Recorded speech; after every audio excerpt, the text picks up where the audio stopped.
Hello बच्चों, नमस्कार, राधे राधे, जय श्री कृष्णा। कैसे हो? क्या हाल चाल? बढ़िया, मस्त। तो सब कुछ बढ़िया चल रहा होगा, है ना? गर्मी की छुट्टियां चल रही है और आप क्या कर रहे हो? पढ़ाई ना। यही यही करना चाहिए। चलो आज हम लोग थोड़ा सा आगे बढ़ते हैं। हमारा जो बच्चों पहला वाला चैप्टर था ना, इलेक्ट्रोस्टैटिक्स, वो हमने कंप्लीट कर लिया है। उसके लगभग लगभग सारे क्वेश्चन हो चुके हैं, है ना? अब अपने को जो नेक्स्ट मैंने आप लोगों को कहा भी था कि आगे जो चैप्टर डिस्कस करेंगे ना, वो हमारा रहेगा रे ऑप्टिक्स, यानी कि किरण प्रकाशिकी। तो आज हम लोगों को किरण प्रकाशिकी के बारे में जानना है और वही चीज हम जो है आज करने वाले हैं, है ना? तो एक और चीज, सभी लोग आ जाओ, ध्यान से सुनो। जीवन में है ना, एक लक्ष्य रखा करो। लक्ष्य कैसा? लक्ष्य ऐसा जो आपको याद दिला दे आपके सपनों की।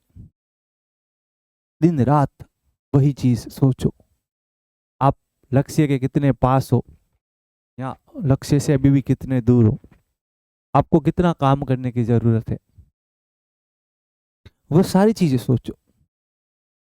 देखो बेटा, जीवन जो होता है ना, बड़ा अनमोल होता है। और इस जीवन में जो करना होता है ना, वो अपने को करना होता है। चमत्कार भी करना है तो अपन करेंगे, और कोई नहीं कर सकता। तो सारी चीजें इंसान खुद करता है। ये एक बात बता देता हूँ। हमारे दिमाग में होता है ऐसा हो जाएगा तो वैसा हो जाएगा, वैसा हो जाएगा तो ऐसा हो जाएगा। अरे कैसा भी नहीं होता है। तुम करोगे वही होगा। तुम्हें उसका रास्ता पता होना चाहिए। उसको करने के लिए क्या करना है वो अपने को पता होना चाहिए। तुम कभी नहीं डगमगाओगे। ठीक है, चलो रे ऑप्टिक्स शुरू करते हैं। रे ऑप्टिक्स में पहला जो हम लोग बात करेंगे, वो बात करेंगे रिफ्लेक्शन की। रिफ्लेक्शन का मतलब हुआ प्यारे बच्चों, परावर्तन की कहानी हम लोग डिस्कस करने वाले हैं। सीधी सी बात है। रिफ्लेक्शन ऑफ लाइट, यानी कि परावर्तन से रिलेटेड जितने भी नीट और जेई के अच्छे सवाल है, वो सारे क्वेश्चंस बनेंगे। आज मेरे को थोड़ा सा इसमें क्या करना पड़ेगा, आज थोड़ा सा मेरे को है ना इसमें चैप्टर, जो हमने पहला चैप्टर का भाग लिया है परावर्तन, उसमें एक एक कंसेप्ट समझाना पड़ेगा, है ना? क्योंकि नया नया होगा। कुछ लोगों ने पढ़ा भी नहीं होगा और कुछ लोगों ने पढ़ा भी होगा, है ना? तो घबराने की जरूरत नहीं है। ये सेशन उन सब लोगों के लिए है जिन्होंने पढ़ भी रखा है और जिन्होंने नहीं भी पढ़ रखा है। यानी जो क्वेश्चन आएगा उस क्वेश्चन का रिलेशन बताऊंगा कि इस क्वेश्चन को कहाँ से उठाया है, और कहाँ से उठाने के बाद इस क्वेश्चन में कौन सा कंसेप्ट यूज करें कि ये क्वेश्चन आपका आसानी से हो जाए। क्या कहा मेरे बच्चे कि इस क्वेश्चन के अंदर कौन सा कंसेप्ट यूज करें प्यारे बच्चे कि क्वेश्चन क्या हो जाए आसानी से। चलो शुरू करते हैं हमारे आज के लेक्चर को परावर्तन की कहानी से। आ जाओ जल्दी से। पहला क्वेश्चन क्या है उसके बारे में थोड़ी सी बात करते हैं। ये मैंने पहले ही कह दिया, हम लोगों को क्या पढ़ना है। हम लोगों को बच्चा जो पढ़ना है वो पढ़ना है आपका प्यारा सा परावर्तन, है ना? रिफ्लेक्शन ऑफ लाइट थोड़ा बहुत तो जानते ही होंगे, है ना? इसमें थोड़ा मैं थ्योरी बताने बैठ जाऊंगा तो आधा घंटा उसमें चला जाएगा ना। इसीलिए मैंने जैसा क्वेश्चन आएगा उससे रिलेटेड जितनी थ्योरी होगी वो सारी बता दूंगा, तो घबराने की जरूरत नहीं है। अब देखो, मैंने ये जो क्वेश्चन लिया है ना, सबसे पहले बता देता हूँ क्वेश्चन कब का है। ये जो मेरे बच्चे क्वेश्चन है वो लिया मैंने 2024 के पेपर का रीनीट, यानी कि एक्चुअल में रीनीट का मतलब है कुछ बच्चों के लिए एग्जाम को वापस कराया गया था, है ना? वही वाला 720 ज्यादा आ गए थे ना, एक ही सेंटर पे कुछ हुआ था, तो कुछ बच्चों के वापस हुआ था। उनको कहा था सिद्ध करो कि आपके 700 भी चाहे तो वापस भी 700 भी आएंगे। तो ये सिद्ध करने वाले के लिए वापस हुआ था। कुल मिला के वापस एग्जाम हुआ था। इस क्वेश्चन के अंदर दो स्टेटमेंट है। वो स्टेटमेंट कौन कौन से? पहला वाला स्टेटमेंट देखें तो पहले वाले स्टेटमेंट में क्या कहा है कि प्रतिबिंब बन रहा है, यानी प्रतिबिंब बनने के लिए नियमित परावर्तन अथवा अपवर्तन आवश्यक है। यानी कि कहना चाहता है कि आपके पास में कोई भी ऑब्जेक्ट है, उस ऑब्जेक्ट की इमेज बनाने के लिए आपके पास दो घटनाएं होना जरूरी, एक है रिफ्लेक्शन और है रिफ्रैक्शन। बिल्कुल सही बात बोल रहा है। इसी घटनाओं के कारण तो अपने को परावर्तन और अपवर्तन मिलता है। कौन सी दो घटनाएं? एक परावर्तन और एक अपवर्तन। और सामान्यतः हम जिस परावर्तन को पढ़ते हैं वो हमारा नियमित परावर्तन होता है। मतलब अपने पास एक फ्लैट सरफेस होती है और किरणें जिस तरीके से उस सरफेस पे गिरती है वापस रेगुलर पैटर्न पे ही जाती है। पता है ना, दो प्रकार के परावर्तन होते हैं, नियमित और विसरित। लेकिन हम हमेशा कौन सा यूज करना पसंद करते हैं? नियमित परावर्तन। तो स्टेटमेंट वन क्या हो गई सही क्या कहा प्यारे बच्चे, बोलो स्टेटमेंट 1 क्या हो गई, एकदम से। स्टेटमेंट 2 को पढ़े आप लोग पहले, थोड़ा साइड हो जाते।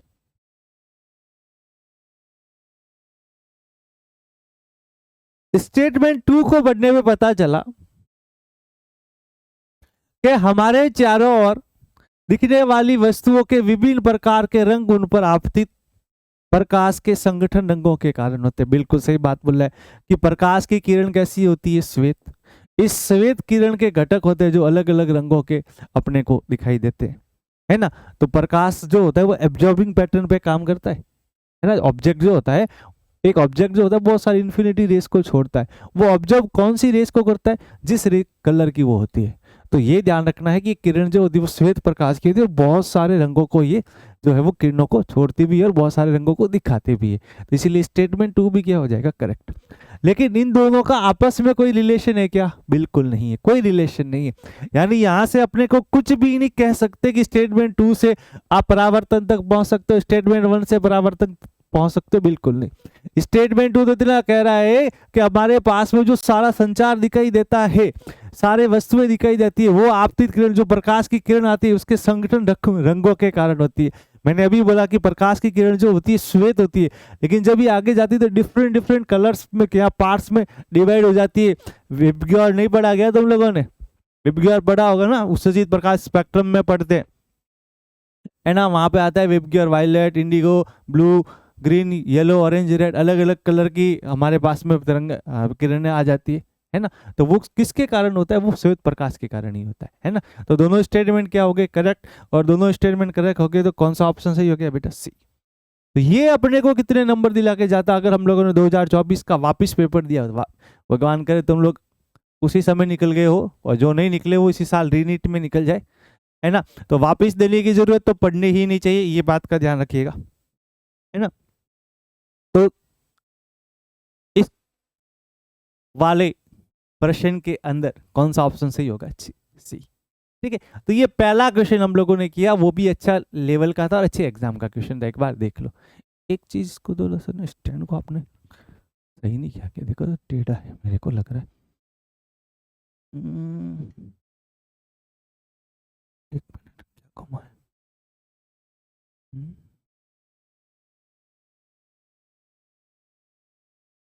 ठीक है सर, ज्यादा मत करो, थोड़ा सा कर दूंगी इसको।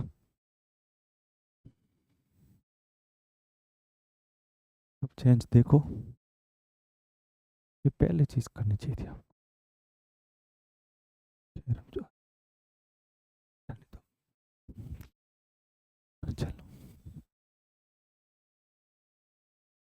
दूसरे क्वेश्चन की बात करते हैं। दूसरा वाला क्वेश्चन देखो, ये रहा क्वेश्चन। दूसरा क्वेश्चन नीट के 2018 पेपर का है और ये न्यूमेरिकल बेस्ड क्वेश्चन है, अवतल दर्पण के रिलेटेड है। अब मैं आपको समझाऊंगा पहले कि क्वेश्चन क्या है, कैसे करना है, और ये क्वेश्चन किस बेस पे पूछा गया है, क्वेश्चन में क्या निकालना है, वो सारी चीज। पहले एक बार क्वेश्चन पढ़ना सीखो। कोई बिंब है, बिंब का मतलब होता है वस्तु, 15 सेंटीमीटर फोकस दूरी के किसी अवतल दर्पण। आपको जो डाटा गिवन है वो आप लिख दिया करो। एक कॉनकेव मिरर गिवन है आपको, जो गिवन है वो कौन सा मिरर गिवन है, कॉनकेव, यानी अवतल दर्पण गिवन है बेटा, अवतल दर्पण गिवन है, पहली चीज। दूसरी चीज की फोकस दूरी कितनी है, 15 सेंटीमीटर। अब अवतल दर्पण की फोकस दूरी नेगेटिव होती है, कैसे होती है अभी मैं बताने वाला हूं।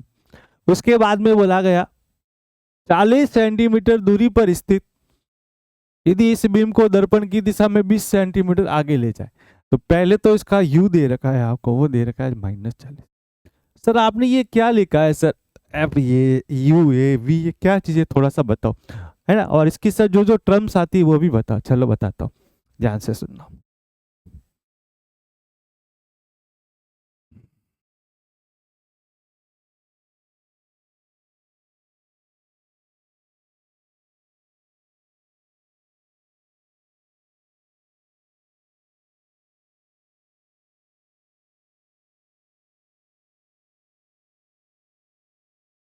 देखो बेटा, ध्यान से सुनना। बात करता हूं अवतल दर्पण की, तो दो प्रकार के स्फेरिकल मिरर होते हैं, एक होता है कॉनकेव मिरर और दूसरा होता है कॉन्वेक्स मिरर। अवतल दर्पण और उत्तल दर्पण, इनमें क्या डिफरेंस होता है। तो जब आप किसी भी गोले को काट कर, गोले के कांच का जो गोला होता है उसको काट कर एक साइड पॉलिश कर दे तो तब तो बनता है दर्पण। लेकिन जब आप पॉलिश कहाँ करें, देखो दो प्रकार से केसेस होते हैं, मैं दोनों बना के बताता हूँ। जैसे एक मैं गोला बनाता हूँ, ध्यान से सुनना मेरे बच्चे, इस तरीके से ये मैंने गोला बनाया,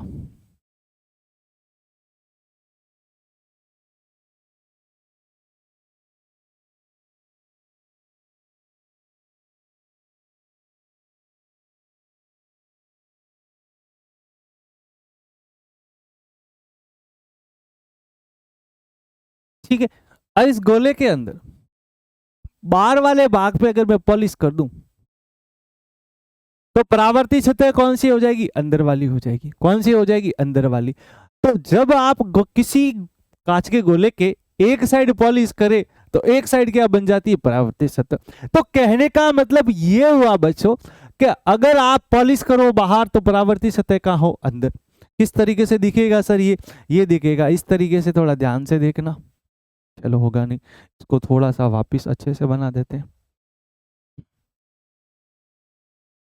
इस तरीके से। नहीं बन रहा है क्या, चलो भाई नहीं बन रहा है तो कुछ और ट्राई करते हैं। ये बन जाए क्या, कर्व वाला। नहीं भाई साहब, आपकी कोई जरूरत नहीं।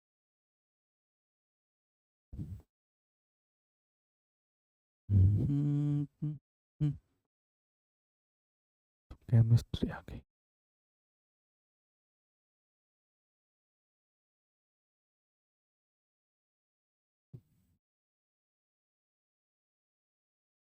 चलो भाई नहीं बना तो हम खुद बनाएंगे, और तो क्या करें, है ना। हमें भी आता है बनाना। इस तरीके से अगर आपके पास में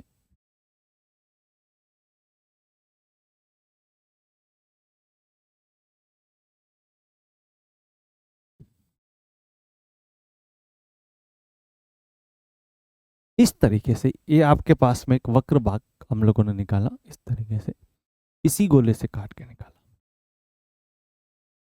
ये हमारा जो गोला था, इस गोले के इतने भाग को काट के रख दिया गया। इसे हम लोग द्वारक भी कहते हैं, ध्यान रखना। अब मेरी बात ध्यान से सुनना, अगर मैं इसके इस भाग पे पॉलिश करता हूं,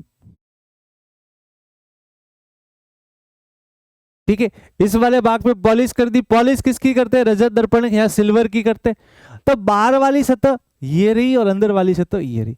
तो अंदर वाली सतह जो बनेगी वो कौन सी बनेगी बेटा, परावर्तित सतह।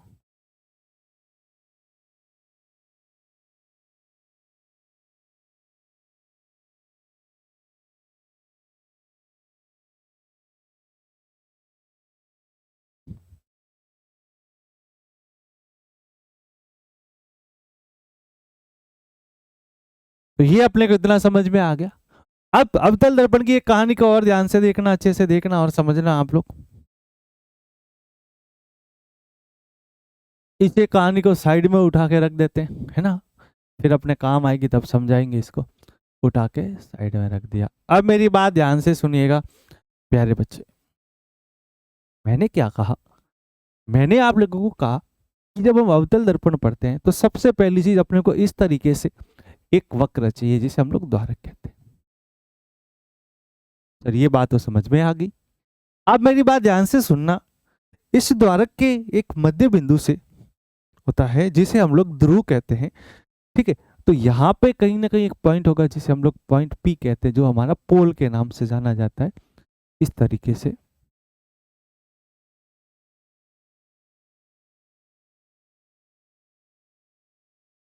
ये पॉइंट पी जिसे हम लोग हिंदी में ध्रुव कहते हैं। अब क्या हुआ कि ध्रुव के से एक लाइन गुजरती है, इस लाइन का नाम होता है मुख्य अक्ष। इस लाइन का जो नाम होता है वो हमारे पास में क्या होता है, बोलो, मुख्य अक्ष नाम होता है। क्या नाम होता है, मुख्य अक्ष। ठीक है, अब बहुत धीरे बता रहा हूँ, स्पीड नहीं बढ़ाई मैंने, है ना। तो ये ध्यान से देखना, ये कैसा दर्पण बताया, बोलो, अवतल। इस अवतल दर्पण का मध्य बिंदु क्या है, ध्रुव, और ध्रुव से गुजरने वाली लाइन क्या है बेटा, मुख्य अक्ष। तो ये रेखा कैसी हो गई रे, इस रेखा का नाम हो गया मुख्य अक्ष।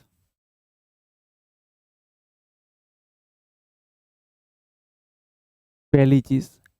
दूसरी चीज ध्यान से सुनना, अब ये जिस गोले के सेंटर से बना है, ये जैसे मान लो जिस गोले से कट के बना है, उस गोले का सेंटर जो होगा वो इसको बनाएगा वक्रता के अंदर। क्या बनाएगा बोलो, वक्रता केंद्र बनाएगा। अब दूसरी चीज, एक पॉइंट और होता है जो होता है एफ, है ना। जब किरण समांतर आती है तो समांतर आने के बाद जिस बिंदु से गुजर जाती है वो बिंदु कौन सा होता है बोलो, फोकस। कौन सा बिंदु होता है, फोकस।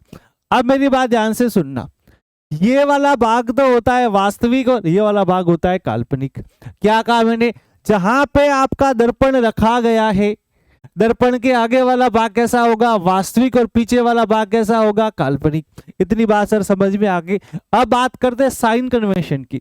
तो हम लोग जनरली क्या करते हैं कि वस्तु को यहां रखा जाता है, तो ये वाला भाग हम हमेशा नेगेटिव लेते हैं और ये वाला भाग लेते हैं पॉजिटिव।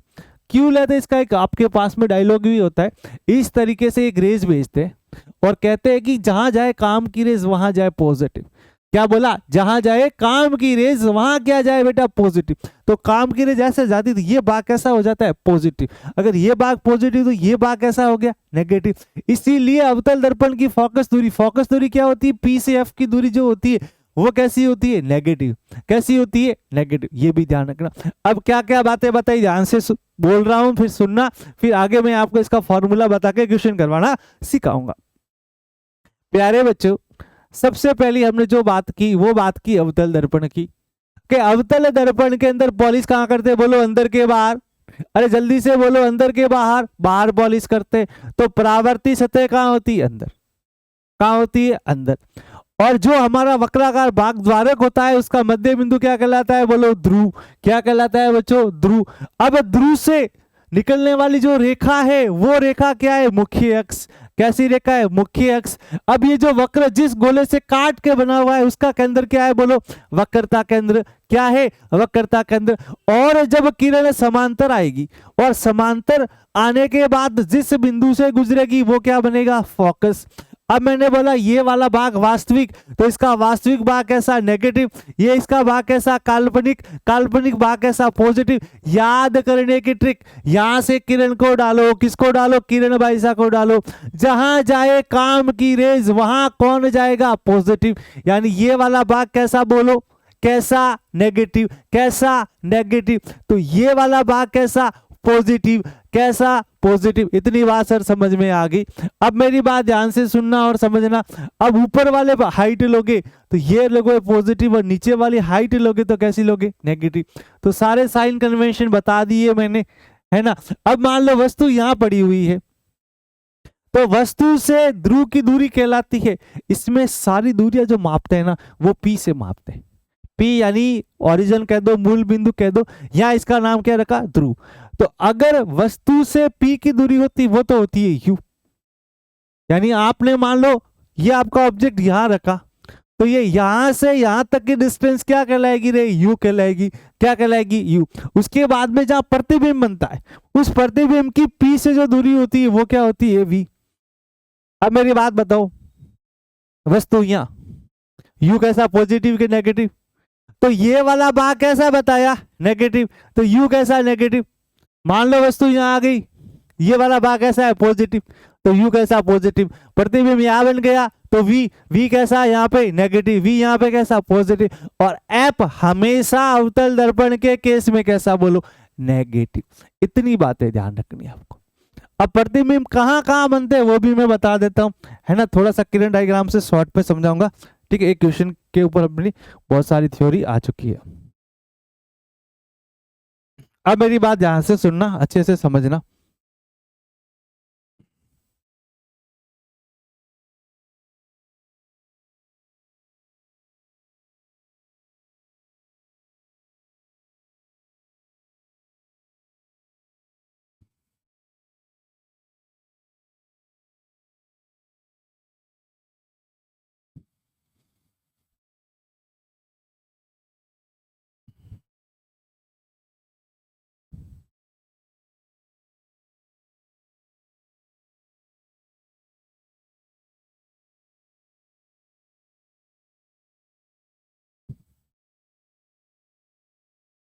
ये इसका क्या है बेटा, ध्रुव पी। ये इसका क्या बनेगा, ध्यान से देखना। ये इसका एफ पॉइंट बनेगा और ये इसका बनेगा सेंटर सी।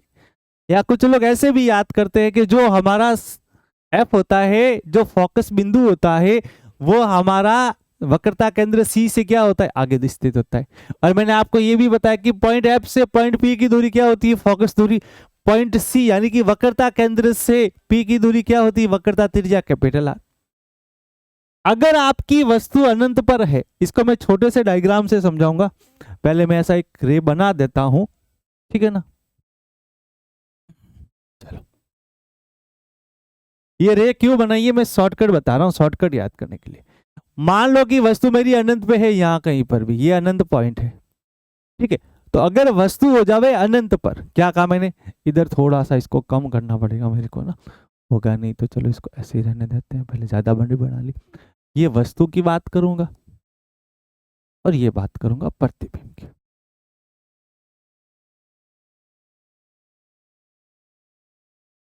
यानी ऑब्जेक्ट आ जाएगा यहाँ पे और यहाँ पे क्या आ जाएगी, इमेज। अब मेरी बात ध्यान से देखना, सबसे पहली चीज, वस्तु को मैंने रखा, बोलो कहां पर, अनंत पर। जब वस्तु होवे अनंत पर तो प्रतिबिंब बनता है एफ पर। कहां बनता है, एफ पर। तो इसे मैं एक नाम दे देता हूं O1 कंडीशन। तो प्रतिबिंब कहां बना, एफ पर, यानी I1 कंडीशन।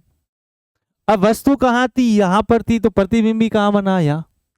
अब प्रतिबिंब कैसा बना रहे, यहां बना, मतलब वास्तविक बना, और जो वास्तविक होता है वो प्रतिबिंब हमेशा कैसा होता है, उल्टा। क्या कहा, जो वास्तविक प्रतिबिंब होता है वो हमेशा कैसा बनता है रे, उल्टा बनता है। इसको स्क्रीन को हटा दे, बार बार नजर मेरी इधर ही जा रही, कैमरे वाली स्क्रीन ना बंद कर दे, पढ़ने का मजा नहीं आ रहा है। हाँ, क्या कहा मैंने, ध्यान से देखना, जब वस्तु थी अनंत पर तो प्रतिबिंब कहां बना, एफ पर। पहली बात समझ में आ गई, कैसा बना रहे, छोटा बिल्कुल बिंदु जैसा बना दो। ये O1 कंडीशन, तो ये कौन सी कंडीशन, I1 कंडीशन। प्रतिबिंब कैसा बना, वास्तविक। और जो वस्तु, जब प्रतिबिंब वास्तविक बनता है, यानी जो चीज वास्तविक बनती है उसका प्रतिबिंब हमेशा कैसा बनता है, उल्टा। अगर प्रतिबिंब आभासी बनता, क्या कहा, अगर प्रतिबिंब आभासी बनता, क्या बनता, आभासी, उस केस में प्रतिबिंब कैसा हो जाता, सीधा हो जाता। ये कुछ बातें भी दिमाग में रखनी। अब दूसरा केस, वस्तु चली अनंत से सी, ये राशि आपका, इसको मैंने नाम दे दिया O2 कंडीशन। क्या नाम दे दिया, O2 कंडीशन। तो वस्तु चले अनंत से सी की तरफ, तो प्रतिबिंब कहां चलता है, प्रतिबिंब चलता है एफ से सी की तरफ, इसे नाम देते हम I2। दो केस हो गए। अब देखो इसमें ध्यान से देखो, प्रतिबिंब उल्टा बन भी रहा है, कहीं पर भी एक छोटा प्रतिबिंब बना के देख लो, आपके हिसाब से देख लिया। इसका मतलब इस कंडीशन में प्रतिबिंब कैसा बनने वाला है, छोटा, उल्टा बनने वाला, ये भी समझ में आ गया। अब तीसरा केस लेते, O3, वस्तु कहां पे है, वस्तु जो है वो है मेरी सी पर, और जब वस्तु सी पे होती तो प्रतिबिंब भी कहां बनता है, सी पर। इस कंडीशन का नाम होता है I3 कंडीशन। कौन सी कंडीशन होती है रे, I3 कंडीशन। यानी वस्तु कहां पर है, सी पर, तो प्रतिबिंब भी कहां पर, सी पर। वास्तविक बन रहा है तो उल्टा बनेगा। इस बार क्या होगा कि जो वस्तु की साइज होगी वही किसकी साइज होगी, प्रतिबिंब की। यानी यहाँ पे जो प्रतिबिंब बनना है वो किसके बराबर बनना है, वस्तु के बराबर। किसके बराबर बनना है, वस्तु के बराबर बनना है। उसके बाद में चौथा केस ले लो, वस्तु चलती है सी से एफ की तरफ। वस्तु कहाँ चलती है, सी से एफ की तरफ। अगर वस्तु सी से एफ की तरफ चलती है तो ये कौन सा केस हो जाता है, O4 केस। ये रहा सी से एफ। वस्तु चलती है सी से एफ तो प्रतिबिंब चलता है कहाँ, तो प्रतिबिंब हमारा यहाँ पे चलना शुरू होता है सी से अनंत पर। तो ये I4 कंडीशन हो जाती है। अब आप कहां पहुंच गए, एफ पर। एफ पर पहुंचे तो प्रतिबिंब कहां पहुंच गया, अनंत पर। अनंत यहाँ पे जो होता है हमारा इस तरीके से, तो ये हमारा माइनस अनंत होता है, ये हमारा प्लस अनंत होता है। तो अब यहाँ पे आप लोग, एफ ऐसा पॉइंट होता है जो पलटी मारता है, हमेशा ध्यान रखना। एफ के जस्ट इधर होंगे ना तो आपका प्रतिबिंब यहाँ होगा, जैसे ये एफ है, इसके जस्ट थोड़ा सा इधर है तो प्रतिबिंब यहाँ है, जस्ट थोड़ा सा भी आगे निकले तो प्रतिबिंब यहाँ आ जाएगा। ये एक ऐसा पॉइंट है जो पलटी मारने का काम करता है। अब तुम्हारी इमेज यहाँ से अनंत से बनना शुरू होगी। अब आप चले एफ से पी, तो ये आपकी कौन सी कंडीशन होगी, O5। एफ से पी चले तो प्रतिबिंब भी कहां चला बेटा, पी पर चला। इस तरीके से तो प्रतिबिंब कहां चला बेटा, अनंत से पी चला। ये कौन सी कंडीशन होगी, ये हमारे पास में कंडीशन जो हुई उस कंडीशन का नाम है I5। अब प्रतिबिंब चलता है कहां, अब वस्तु चलती है आगे, और वस्तु आगे कहां चलती है, ध्यान से देखना। तो वस्तु चलती है आगे इधर, इस तरीके से चलती है, यानी वस्तु चल रही है P से अनंत, तो प्रतिबिंब वापस कहाँ चलना स्टार्ट होता है, तो प्रतिबिंब यहाँ पे जो वापस चलना स्टार्ट होता है, ये आपकी कौन सी कंडीशन बनाई मैंने, O6। तो प्रतिबिंब हमारा चलेगा इधर, जिसका नाम है F से P, यानी ये हमारी जो कंडीशन है वो कंडीशन है I6। ये 6 प्रकार के प्रतिबिंब की कंडीशन बताई, उनको बना के बताया कैसे बनता है, क्या बनता है, उसके बारे में हम लोग एक एक के बारे में बात करते हैं। सबसे पहला वाला केस देखो, वस्तु कहां पे रखी, बोलो अनंत पर। वस्तु कहां पे रखी, अनंत पर। जब वस्तु अनंत पर है तो प्रतिबिंब कहां पर है, F पर, ठीक है। उसके बाद में वस्तु चली कहां, अनंत से C, कहां चली, अनंत से C, और जब वस्तु चली अनंत से C तो प्रतिबिंब चला F से C, प्रतिबिंब चला F से C। वस्तु पहुंची कहां, C पर, तो प्रतिबिंब कहां पहुंचा, C पर। वस्तु चली C से F की तरफ, वस्तु चली C से F की तरफ, प्रतिबिंब चला C से अनंत की तरफ, प्रतिबिंब कहां चला, C से अनंत की तरफ। उसके बाद में वस्तु चली कहां, F से P की तरफ, कहां चली, F से P की तरफ, तो प्रतिबिंब चला अनंत से P की तरफ। ये तो सारे के सारे किसके थे, वास्तविक वस्तु के। अगर आभासी वस्तु हो जाए वो सामान्यतः आते नहीं है, लेकिन मैंने केस भी इंक्लूड कर दिया है। जब वस्तु चली कहां बेटा, P से अनंत, तो प्रतिबिंब कहां चला, प्रतिबिंब चला P से F की तरफ। तो देखो F पे पहुंचने पर दोनों केसों में प्रतिबिंब तो अनंत पे ही बन रहा है, ये भी अपने को पता चल गया। तो 6 केसेस और 6 केसेस की कंडीशन आप लोगों को पता होनी चाहिए, ठीक है। इतनी चीजें मैंने आपको अवतल दर्पण के बारे में बताई। अब ध्यान से देखना, छोटे बड़े का भी बता सकते हो आप लोग, वो मैं बताना भूल गया था। चलो, अनंत पर है तो F पर एक कैसा बनेगा बिंदु, वास्तविक छोटा। और अब कहां पहुंच गए बेटा, O2 कंडीशन। O2 कंडीशन में क्या है, I2, तो I2 में कैसा बन जाएगा, ऐसे छोटा बनेगा वापिस। अब O3 केसेस में क्या बनेगा, वस्तु के बराबर। O4 केस में, यानी जब वस्तु चलेगी C से F तो प्रतिबिंब कहां चलेगा, C से अनंत। उस केस में प्रतिबिंब कैसा बन जाएगा बेटा, बड़ा बन जाएगा, ठीक है। F पे पहुंचोगे वापस कहां पहुंच गए, अनंत पे, बहुत बड़ा साइज होगी, हम उसको कभी बना ही नहीं सकते। उसके बाद थोड़ा और आगे बढ़ोगे तो ये वापस जब आप चलोगे F से P तो प्रतिबिंब की साइज वापस बढ़ी। लेकिन इस केस में कैसी है बेटा, इस केस के अंदर प्रतिबिंब की साइज जो है वो सीधी रहेगी और प्रतिबिंब आभासी बनेगा, ध्यान रखना, O5 कंडीशन के अंदर। फिर P पे पहुंचोगे तो ये भी कहां पहुंच जाएगा, P पर। फिर चलोगे P से आप अनंत की तरफ तो इमेज कहां पहुंच जाएगी, P से F की तरफ। ये इतना हो गया। अब हमारा जो बचता है उसका नाम है दर्पण सूत्र।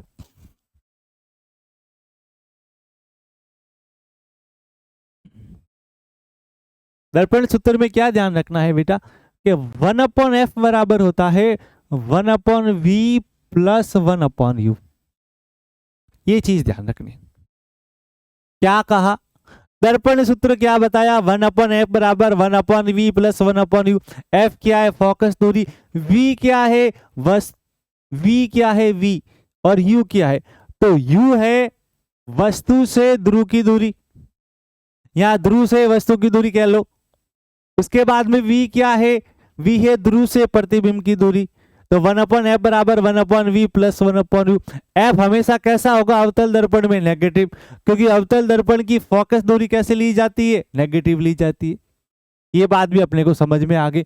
अब u नेगेटिव रहेगा या नहीं रहेगा वो अपने को पता चलेगा वस्तु को कहां पे रखा गया है ना, वस्तु जहां रखोगे वहां से पता चलेगा। उसके बाद में एक फॉर्मूला होता है m का, m जो होता है आवर्ती समता कहते हैं, जिसे मैग्निफिकेशन कहते हैं। इसका मतलब होता है कि आपका प्रतिबिंब कितना बड़ा बनेगा, है ना, या तो कितना बड़ा बनेगा या कितना छोटा बनेगा। तो इसका फॉर्मूला होता है height of image upon height of object बराबर होता है -v/u। अब इस फॉर्मूले से एक v का शॉर्टकट भी निकलता है, v बराबर बनता है uf/u-f। अगर u दे रखा और v निकालना हो तो इसका शॉर्टकट है, फोकस दूरी तो हमेशा अवतल दर्पण के अपने को दे ही रखी होती है। m का भी शॉर्टकट बना सकते हो, यहां से m बराबर f/f-u। अगर v दे रखा हो तो v-f/f बन जाता है, उल्टा हो जाता है इससे में, है ना, इस केस में। तो इतना ही देखते हैं, ज्यादा अपने को इसमें आगे देखने की जरूरत भी नहीं है, इन फॉर्मूलों से काफी काम चल जाता है। इतनी चीजें बताई, इतनी चीजों से हमारा काम हो जाएगा। अगर इतनी चीजें आप लोगों को अच्छे से पता है तो आपका एक भी क्वेश्चन कहीं रुकने वाला नहीं है। इस बात का मैं आपको सीधा नीट लेवल का क्वेश्चन कराता हूँ इस डाटा के बेस पे, और देखना इस डाटा के अलावा मैं कोई दूसरा डाटा यूज नहीं करूंगा।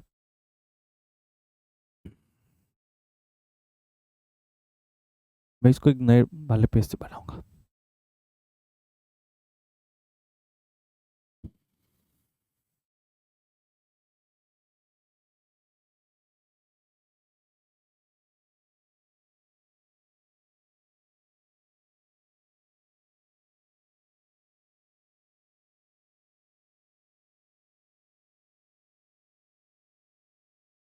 ये पॉइंट कैसा बनेगा पी, आपको पता है। एक पॉइंट हमारा यहाँ पे जो बनेगा वो बनेगा एफ, अपने को पहले से ही पता है। एक जो पॉइंट बनेगा वो बनेगा सी, वो अपने को पहले से पता है ना। ये चीज तो अपने को पहले से दिमाग में सेट रखनी। अब क्वेश्चन पढ़ते हैं, क्वेश्चन पढ़ते तो मैंने पहले ही सिखा दिया था कि फोकस दूरी दे रखी है किसकी है बेटा, तो यहाँ पे दे रखा है अवतल दर्पण। तो अवतल दर्पण की फोकस दूरी कितनी होगी 15 सेंटीमीटर। तो यहाँ पे अपने को सबसे पहले क्या मिल गया, यहाँ पे अपने को सबसे पहले मिल गया u बराबर 15 सेंटीमीटर, यानी -15 करोगे। क्यों करोगे, तो मैंने आपको पहले भी कह रखा है कि यहाँ पे वस्तु जो है इस दर्पण के जस्ट सामने, दर्पण के जस्ट सामने मतलब कौन सा केस है बेटा, ये वाला केस। और इस वाले केस में मैंने बोला था ये डाटा नेगेटिव लोगे, ये डाटा पॉजिटिव लोगे। तो u कैसा आ गया बेटा, नेगेटिव। एफ तो ऑलरेडी कैसा आना है, नेगेटिव, मैंने आपको पहले ही कह रखा है ना। अच्छा ये एफ भी दे रखा था, सॉरी बेटा, यू नहीं था, एफ भी था। चलो तो एफ बराबर तो कितना आ गया -15 सेंटीमीटर। उसके बाद में यू कितना आएगा, ध्यान से देखना। तो यू बराबर, अगर ध्यान से देखोगे तो u बराबर इसने सबसे पहले कितनी दूर वस्तु को रखा है बेटा 40। तो u कितना हो गया -40। यहां से पहली बात पता चली। अब इसने कहा कि हम ध्रुव की तरफ 20 सेंटीमीटर आगे जाते हैं, तो बताओ प्रतिबिंब कितना दूर जाएगा। तो वो केस बाद में देखेंगे, पहले आपके पास में इस कंडीशन के अंदर ध्यान से देखो इमेज कहां बननी है। सबसे पहले ये पता करो कि इस केस के अंदर इमेज कहां पे बननी है, उसके बाद में कोई कहानी करोगे। तो v निकालो यहां से।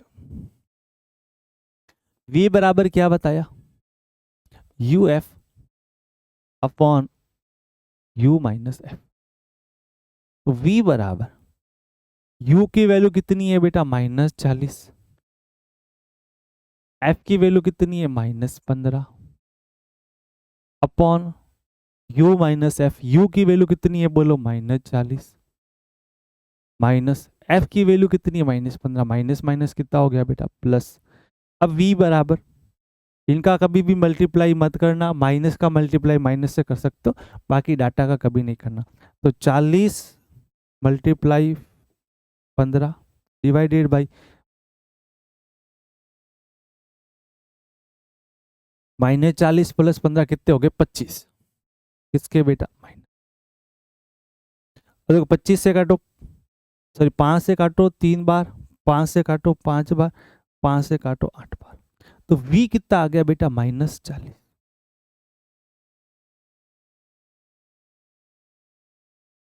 v अगर नेगेटिव आ गया तो आपको समझ में आ गया कि मैंने आपको कुछ देर पहले ही कहा था v नेगेटिव आ रहा है, इसका मतलब हमारा जो प्रतिबिंब है वो वास्तविक है, नेगेटिव है। तो इसका मतलब ये तो समझ में आ गया। अब क्वेश्चन में आगे बढ़ते हैं। अब क्वेश्चन के अंदर क्या कहा, क्वेश्चन के अंदर कहा कि 20 सेंटीमीटर स्थानांतरित कर रहे वस्तु को किसकी दिशा में, दर्पण की दिशा में। यानी कि मान लीजिए आप सबसे पहले कहाँ थे, तो सबसे पहले ये डाटा u आपका -40 था। तो f बराबर होता है r/2। तो f ये 15 है, तो ये 30 है, तो यहाँ कहीं पे आपकी वस्तु थी बेटा। इसको मैंने नाम दे दिया O1। ये कितनी दूर थी बेटा 40। अब आप 20 सेंटीमीटर आगे आ चुके हो, तो 20 सेंटीमीटर आगे आ चुके हो, ये आपको पता है ये कितना होना है 30, और ये 15, तो यहाँ कहीं पे आ गया। अब आपका O2 कहाँ है बेटा, यहाँ पे। और कितना दूर है O2, O2 यहाँ से 20 सेंटीमीटर दूर है। अब आपको जो U डैश मिला है वो U डैश कितना है आपके पास में -20। ठीक है, अब F जो है हमारा अभी भी वही रहेगा -15। अब आपका इमेज कहाँ बना था वो बात करते हैं। इमेज बना था आपका 24 पे बना था ना, 24 था, 40 लिख दिया क्या मैंने। ये बन गया 24 पे। तो आपको यहां से I1 24 कहाँ होगा बेटा, तो 20 तो अपने को पता है यहाँ है, और ये वो आपका O2 20 है, ये 30 है, तो यहाँ कहीं होगा बेटा इमेज I1, ये आपको मिल गई I1 यहाँ पे। अब I2 निकालते हैं, वही तरीका V निकालो, तो V बराबर क्या बनता है बेटा, तो V बराबर बनता है UF upon U minus F बनता है। तो V बराबर U की वैल्यू कितनी, -20, F की वैल्यू कितनी, -15, U कितना, U मेरे पास -20, F कितना, माइनस माइनस प्लस 15, ये माइनस माइनस क्या हो गए, प्लस प्लस हो गए, 20 गुणा 15 कर दो, -5 प्लस 15 -5 कर दो, है ना। अब क्या हुआ, अब यहां से काटोगे 3 बार तो -60 आ गया, V डैश कितना आ गया बेटा, -60, -60 कहाँ मिलने वाला है, 40 यहाँ था, तो मान लो कि -60 यहाँ कहीं मिलने वाला है I2, तो I2 60 पे है और I1 कितने पे है, 24 पे। तो आप पहले कहाँ पे थे, 40 पे, तो प्रतिबिंब कहाँ बना बेटा, 24 पे। अब 40 से कहाँ पहुंचे, 20 पे, तो कहाँ चले गए, 60 पे। तो अब 24 से कहाँ चले गए, 60 पे, तो कितना शिफ्ट हो रहा है, 36 शिफ्ट हो रहा है, कितना शिफ्ट हो रहा है, 36, और 36 शिफ्ट हो गया। भाई देखो I1 कहाँ है, सबसे पहले सीधा लिख दो भाई, I1 है 24 पे, तो I2 कितना बना, I2 मिला 60, दोनों माइनस के। तो यहां से देखोगे आप कितना आगे चले गए, पहले 24 पे थे, अब कहाँ चले गए, 60 पे, तो 36 गए। अब पहले कहाँ थे, 24 पे, 60 याद है, ऐसे गए भाई। आपका I1 ये रहा 24, I2 कहाँ है 60, ये रे। तो आप यहाँ से यहाँ गए तो दर्पण के पास आ रहे हो, दर्पण से दूर जा रहे हो, दर्पण से दूर जा रहे हो, लेकिन वस्तु क्या थी, दर्पण के पास आ रही थी, वस्तु क्या हो रही थी, दर्पण के पास आ रही थी, कितनी आई थी, 20 पास आई थी, तो प्रतिबिंब कितना दूर चला गया, 36, कितना चला गया, 36 दूर। तो 36 दूर जाएगा बेटा किससे, दर्पण से, ऑप्शन नंबर बी करेक्ट हो जाएगा। 18 का क्वेश्चन है, बहुत अच्छा सवाल है, बिल्कुल तरीके से कंसेप्ट से क्वेश्चन को बता, एक बार देखो फिर इसको वापस समझाता हूँ।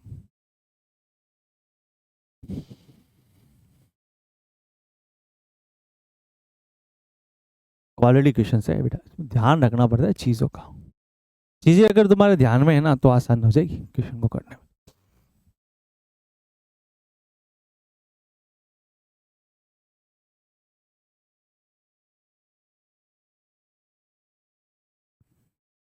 देखो समझो ध्यान से, देखो सबसे पहली चीज फोकस दूरी दे रखी है, अवतल दर्पण की फोकस दूरी कैसी होती है, नेगेटिव। वस्तु कहाँ दूर थी, 40 पर, तो वस्तु 40 पे दूर थी, और वस्तु कहाँ थी, वस्तु अवतल दर्पण के जस्ट सामने थी, तो हमने U कैसा ले लिया, नेगेटिव, F कैसा हो गया, नेगेटिव, तो क्या निकाल दिया, V निकाला, मतलब अपना I1 कहाँ मिल गया बेटा, यहाँ पे, कितनी दूर मिला बेटा, 24 पे मिला। उसके बाद में बोला अब जो वस्तु O1 थी यहाँ पे 40 पे, इसको O2 यहाँ लेके आगे 20 पे, अब हमारा U कितना हो गया, -20, F अपने पास है ही, तो यहाँ से V डैश निकाला, तो V डैश कितना आया बेटा, 60 आया। तो अब पहले I1 कहाँ पे था बेटा, 24 पे, अब I2 कहाँ बन गया बेटा, 60 पे। तो ये I1 यहाँ से लेकर यहाँ आ गया, तो कितना चेंज दिया इसने, 36। अब ये दर्पण के पास गया, दर्पण से दूर गया, दर्पण से दूर गया। अच्छा सवाल था, गुड क्वालिटी क्वेश्चन, बहुत अच्छा क्वेश्चन था।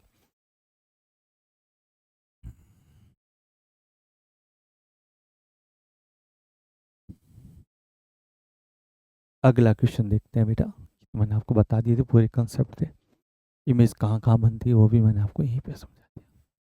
चलो 2017 का सवाल देखो, घुमाने वाला सवाल है। घुमाने वाले सवाल में ये ध्यान रखो कि जब दर्पण को थीटा एंगल घुमा दे, सीधा कंसेप्ट है, बहुत पहले सवाल है 17-16 में, अभी तो आते भी नहीं है, करवाना भी क्वेश्चन मेरे को लेना भी नहीं चाहिए था। अगर मान लो, क्योंकि कुछ लोग इसी कंसेप्ट को पढ़ेंगे, सवाल इस पे आता ही नहीं है, पहले आते थे।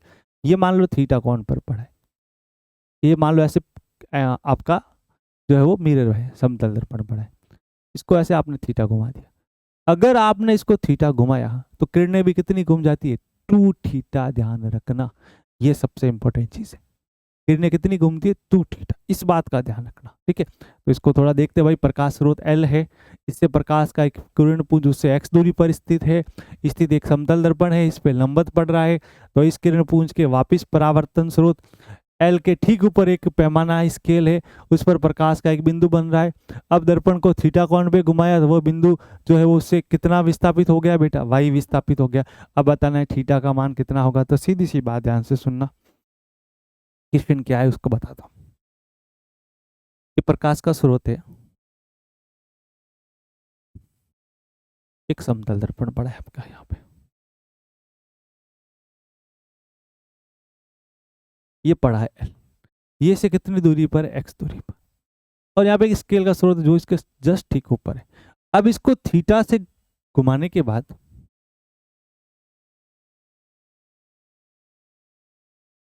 को थीटा घुमाया हमने इस तरीके से, अब ये कितना एंगल घूम गया बेटा, थीटा। थीटा घुमाने के बाद क्या हुआ, ये जो पॉइंट था y दूरी तक दूर चला गया, यहां विस्थापित हो गया।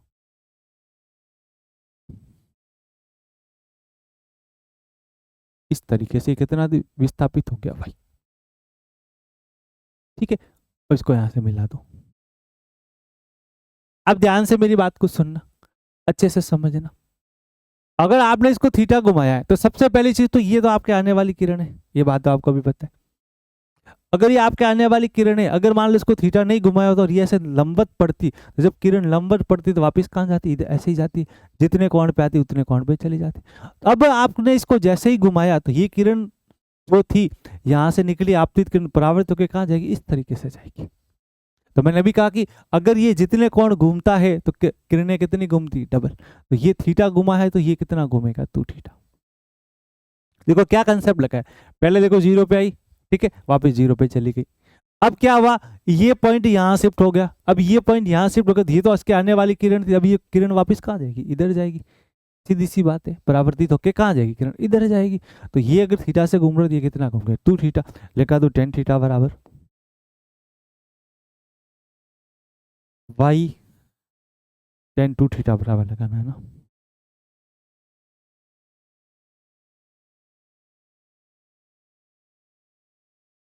क्या बनेगा, y बट्टे x। थीटा छोटा होता है तो किसके बराबर होता है, tan थीटा, थीटा के बराबर। तो 2 थीटा किसके बराबर आ गया रे, y अपॉन x। थीटा किसके बराबर आ गया रे, y बट्टे 2x। थीटा कोई इंपॉर्टेंट क्वेश्चन नहीं, बहुत पहले ये क्वेश्चन आते थे। y अपॉन 2x हो जाएगा। देख लो इसको, फिर आगे क्वेश्चन देखते हैं। चलो अब सब ठीक है ना, सर ध्यान रखना लाइट का, लाइट नहीं जाए अब से। देखो ये क्वेश्चन कर रहे थे ना, इस क्वेश्चन के बीच में आपके भाई साहब लाइट जी ने बहुत बढ़िया सहयोग दिया, समझ गए होंगे लाइट जी ने सहयोग दिया तो क्या हुआ, कहने की ज़रूरत नहीं है, ठीक है ना, इसलिए क्वेश्चन को वापिस बताना पड़ेगा। चलो हमारे यहाँ सबसे ज़्यादा प्रॉब्लम रहती है लाइट की।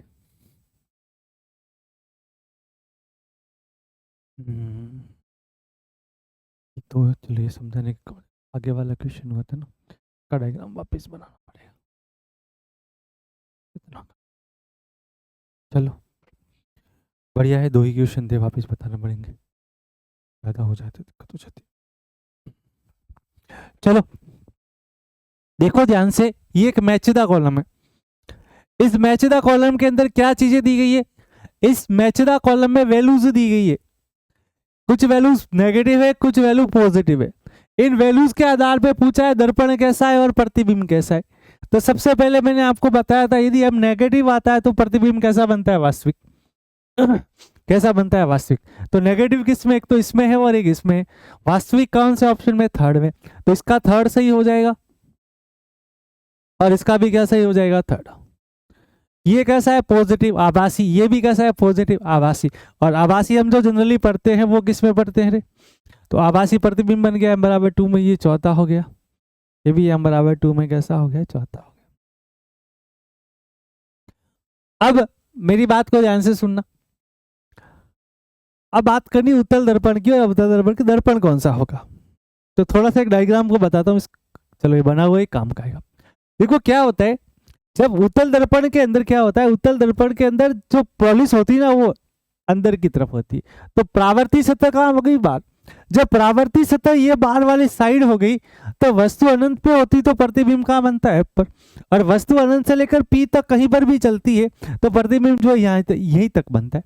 और जब यहीं पर तक प्रतिबिंब बनेगा तो वस्तु से छोटा बनेगा, और वस्तु से छोटा बनेगा तो m की वैल्यू क्या आनी है, 1 से छोटी आनी है। m की वैल्यू क्या आनी है, छोटी आनी है। ये वाली चीज क्या, ये भी एक बार मैं बता देता हूँ, ध्यान से सुनना। जैसे मैंने कहा m की वैल्यू 1 से छोटी आनी, मान लो 1/2 ले लो, एक ले लो प्लस में, सॉरी माइनस में ले लो एक, और एक ले लो आप प्लस के अंदर।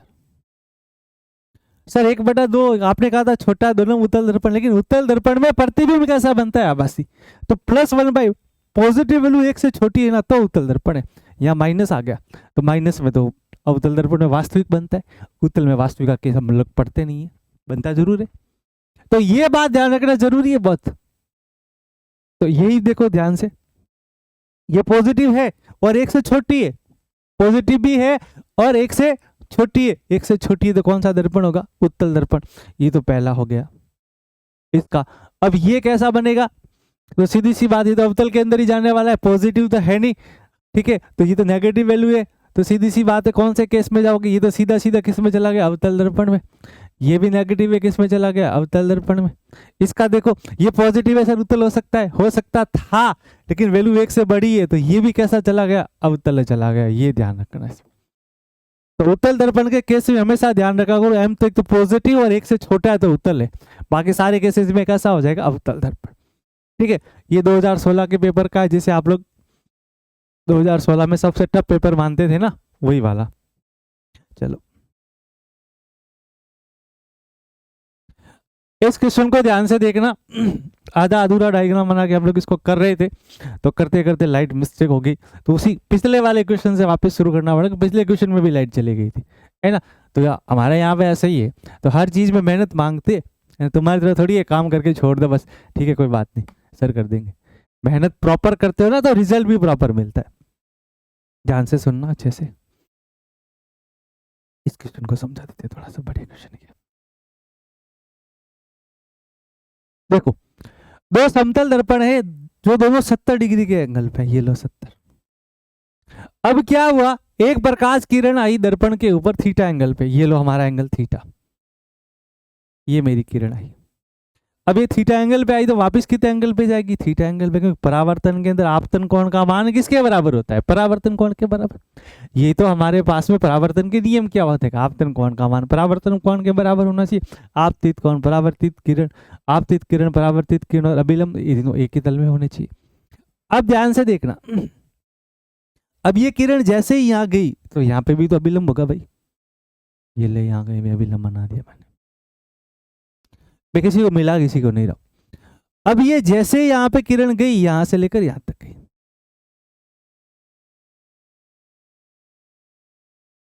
इस तरीके से ये किरण आई और इस तरीके से ये किरण ये चली गई।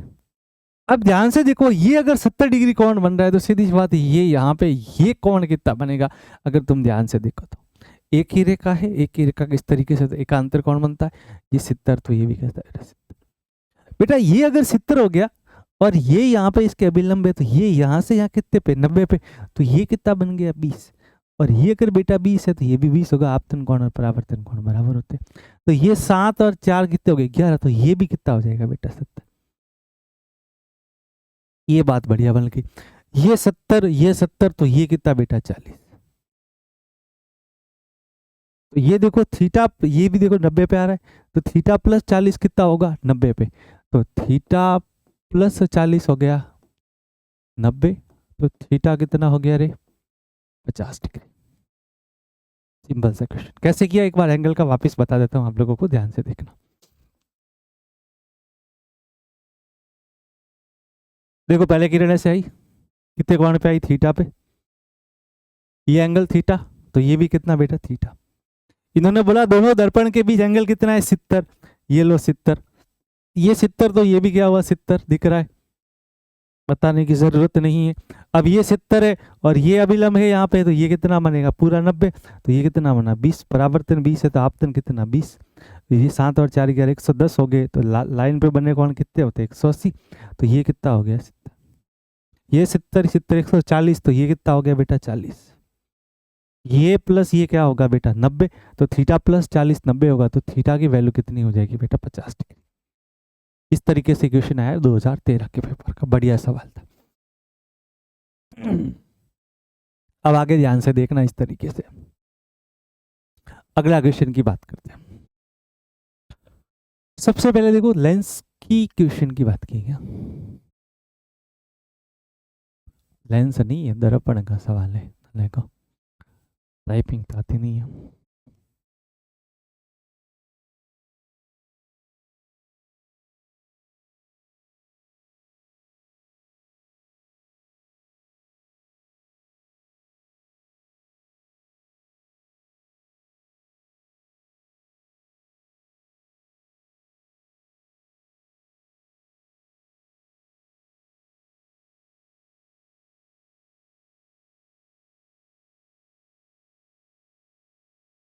अब देखना ध्यान से सुनो, 10 सेंटीमीटर लंबी एक छड़ है, 10 सेंटीमीटर फोकस दूरी वाले अवतल लेंस अवतल दर्पण के पास में रखी गई है।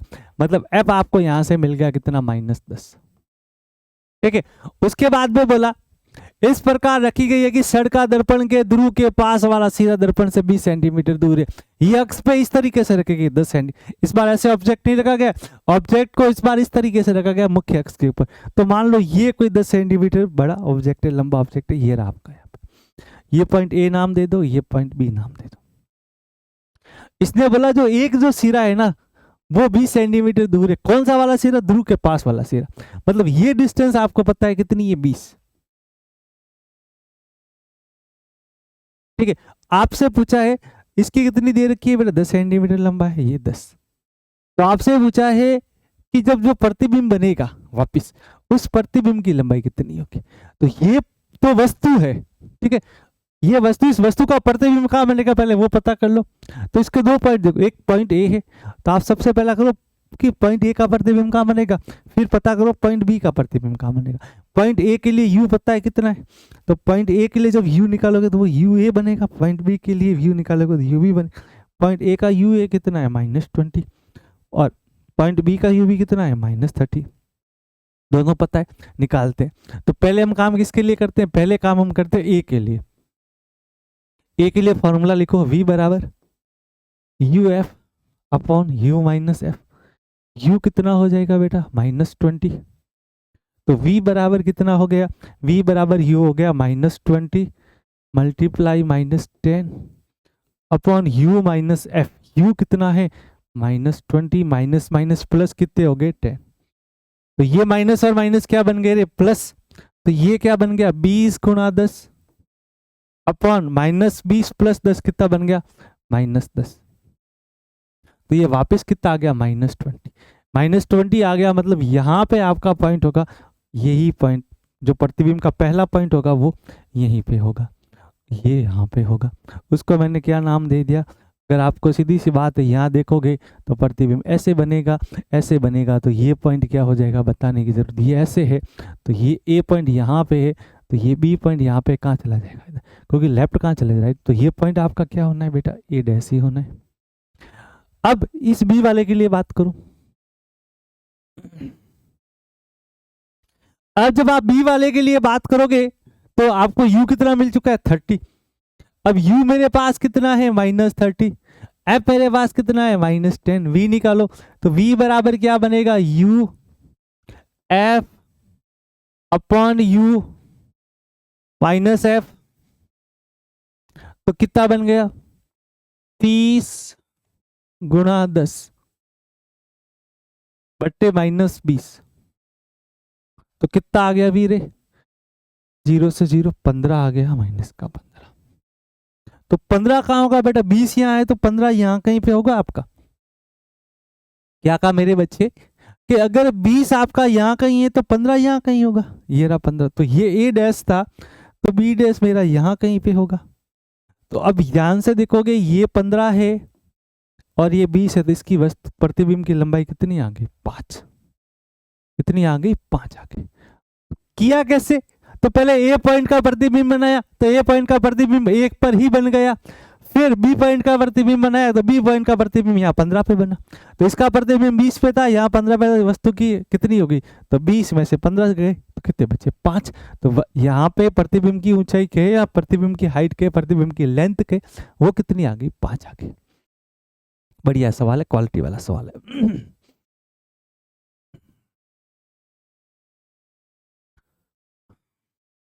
चलो अगर आपको किसी भी समतल दर्पण में आपका अगर पूरा प्रतिबिंब देखना है ना, तो दर्पण की कितनी हाइट होती है? h/2 होती है, ध्यान रखना। आपकी हाइट की हमेशा आधी होती है। तो आपको कितने फुट का देखना है? 6 फुट का, तो उसकी आधी कितनी होगी? 3 फुट। ध्यान रखना, ये पहले सवाल आते थे, अब तो नहीं आते। 3 फुटिया कह दो या 3 फुट कह दो। अच्छा सवाल है, 2000 के पेपर का है। चलो नीट का अलग ही रखते हैं ना, जेई वाले आगे ना, चलो नीट के इधर रख दें, जेई वाले को अलग से बना देंगे पूरा का पूरा। ठीक है, छोटी हो गई ना क्लास थोड़ी सी। चलो चलो ठीक है। तो आज हम लोगों ने जो चीजें बातें की है, जो डिस्कशन किया है, वो अवतल दर्पण के बारे में और अवतल दर्पण की सारी चीजें देखी। ठीक है, उत्तल दर्पण के भी प्रतिबिंब का मैंने लास्ट में बता दिया था, अच्छे से तो नहीं समझा, लेकिन मैंने आपको लास्ट में अच्छे से बता दिया था। चलो अभी बता देता हूँ, टाइम पड़ा हुआ है थोड़ा सा, है ना, यहाँ पे बता देता हूँ। उत्तल दर्पण की बात करते, तो उत्तल दर्पण किस तरीके से होता है? तो उत्तल दर्पण जो होता है मेरे पास में इस तरीके से होता है। ये कोई दर्पण नहीं, अभी पॉलिश करोगे तो पता चलेगा। तो उत्तल के अंदर पॉलिश होती है अंदर की तरफ, ये लो, उत्तल में पॉलिश होगी अंदर की तरफ। अब क्या करोगे? अब वही चीज, ये मेरा क्या बन गया बेटा? पी। ये लो पी। अब सीधी सी बात है, इसका सेंटर यहाँ होता है, बताने की जरूरत, सी यहाँ है तो एफ कहाँ होगा? यहाँ। अब वस्तु अनंत पे लोगे तो किरणें कैसी आएगी? समांतर आएगी। तो समांतर आएगी तो सीधी सी बात है, अब परावर्तित होकर ऐसे निकलेगी, ऐसे निकलेगी। जिसको मिलाओगे तो कहाँ मिलेगा? ये एफ पे मिलेगा इस तरीके से। एफ को यहाँ कहीं बना दूं, मैंने यहाँ बना दिया था, आप यहाँ बना दो, कोई दिक्कत नहीं। तो एफ तो हो गया यहाँ पे। अब अनंत से लेकर पी तक आप वस्तु को कहीं पर भी रख दो, चाहे जैसे यहाँ पे रखो, आपने यहाँ पे रखा तो किरण कैसी डालोगे? समांतर। तो समांतर आने के बाद कैसे निकलेगी? ऐसे। तो इसको कहाँ मिला दिया? एफ पर। कहाँ मिला दिया? एफ पर। अब कहाँ डालोगे बेटा? थीटा कोण पे डाल दो किरण को। तो थीटा पे डालने के बाद कहाँ से निकली? थीटा पे निकली। तो अब कहाँ मिल रही है? इसको पीछे बढ़ाओ, तो ये कहाँ कट रहा है? यहाँ। तो इमेज कहाँ बन गई? यहाँ। तो इसकी इमेज हमेशा एफ से, थोड़ा पूरा गंदा हो गया डायग्राम ना, वापस बताना पड़ेगा। एक एक केस का बताता हूँ, अलग से पूरा बढ़िया बताता हूँ।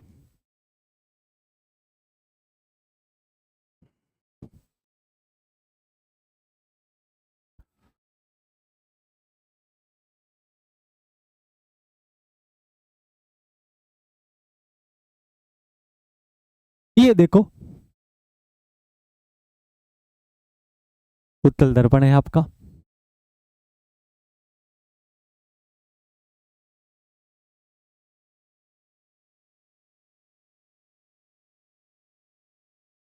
इस तरीके से उत्तल दर्पण बनाया आपने। अब ध्यान से देखोगे, ये वाला पॉइंट क्या है बेटा? पी। ये वाला पॉइंट क्या कहलाएगा? सी। और इसका पॉइंट क्या कहलाएगा? एफ। अब मान लो किरण समांतर है, तो किरण समांतर इस तरीके से आती है इसमें, तो परावर्तन होने के पश्चात कैसे निकलेगी? ऐसे। और इसमें परावर्तन होने के पश्चात कैसे निकलेगी बेटा? ऐसे। जब इनको मिलाओगे तो कहाँ मिलेगा बेटा? एफ पर। तो जब वस्तु को अनंत पे लेते हैं तो प्रतिबिंब कहाँ बनता है? एफ पे बनता है। ये बात अपने को पता है। अब अनंत के अलावा कहीं और ले ले तो क्या बनेगा? तो एक बार देख के बताते हैं, करके बताते हैं। मान लो वस्तु यहाँ पे, तो प्रतिबिंब बनाने के लिए क्या करते हैं? दो आपतित किरणें लाते हैं। सबसे पहले हमने एक समांतर लाई, तो समांतर लाने के बाद किरण कहाँ से गुजरती है? समांतर लेके आए तो यहाँ से चली गई, इसको पीछे मिलाओ तो कहाँ मिली? एफ पर। अब दूसरी लाओ थीटा कोण पर, ये थीटा कोण पे गई, आई, और ये थीटा कोण पे गई, को पीछे मिलाओ तो कहाँ मिली? यहाँ। तो प्रतिबिंब कहाँ मिला? यहाँ। तो इस भाग में कहीं पर भी वस्तु को ले लो, प्रतिबिंब इनके जस्ट बीच में ही बनेगा। तो अनंत पर है तब तो प्रतिबिंब बनता है एफ पर, और वस्तु अनंत को छोड़कर कहीं पर भी है वास्तविक भाग में तो बनता है पी, एफ तथा पी के बीच में। और ये हमेशा छोटा बनेगा, ध्यान रखना। कैसा बनने वाला है? हमेशा छोटा बनेगा, है ना। और कैसा बन जाएगा? अब बस ये उत्तल दर्पण के दोनों प्रतिबिंब भी बना के बता दिए और दोनों के प्रतिबिंब के केस भी बता दिए, है ना। तो नीट के क्वेश्चन जो थे परावर्तन के, उत्तल दर्पण के, वो सारे कर दिए। अब जेई लेवल के 10 क्वेश्चन का कंपाइलेशन और करेंगे और वो क्वेश्चन करेंगे। ठीक है, चलो बच्चों ध्यान रखिएगा। ठीक है, आगे और देखेंगे। यही पे सेशन समाप्त करते हैं, पढ़ाई पे थोड़ा ध्यान दो।